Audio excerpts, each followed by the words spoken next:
The Horizon scheme comes to some sort of conclusion today, and a new law is going to be put forward, which will exonerate all the victims of the Horizon scandal.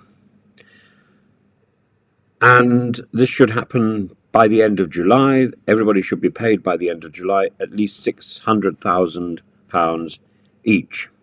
And those people who were not part of the action so far, who didn't receive a criminal conviction, but nevertheless dug in their own pocket to make good the shortfalls that the Horizon software claimed were occurring in their branch, they also will be paid out £75,000.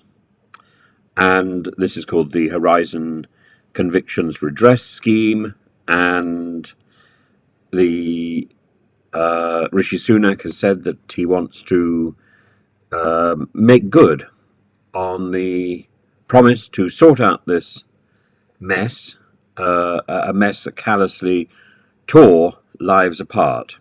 There will also be a project, the Listening Project, in your own words, which will record the personal experiences of those people who have suffered from the post office abuse. Now, £600,000 sounds like a lot of money. It may not be enough to cover all the expenses that some of these victims have suffered. It really may not be.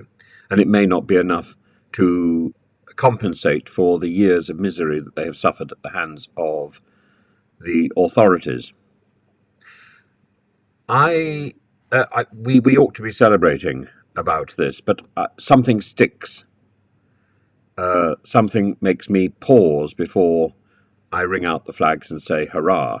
That's not ringing out the flags as in the Pope's white flag. It's ringing out the flags of joy, the red, white and blue, that we can celebrate that this country, our country, the UK, has got a tradition of law and justice.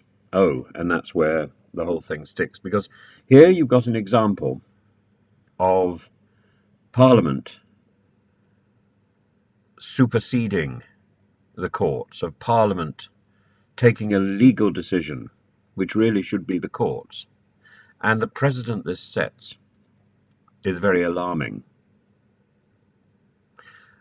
I think this is that in the end is how this will be judged. Yes, it's great that these people are getting compensation, but that should have happened in 2019, the moment it was decided that the Horizon system was faulty and legally recognized as such. But the legal system has dragged its feet.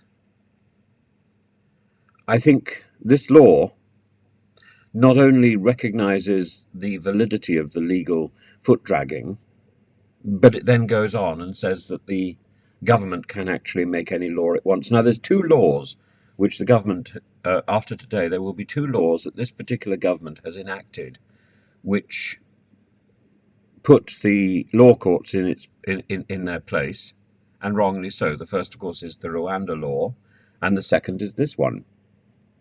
Is the government right to be passing legislation that makes it more powerful than the law courts? And that, in the end, is probably the bigger question, rather than do the sub-postmasters and postmistresses get enough compensation for the misery that they've served, that they've endured at the hands of our system. And in addition, of course, the only shareholder in Post Office Limited is the government. Ultimately, the government is responsible.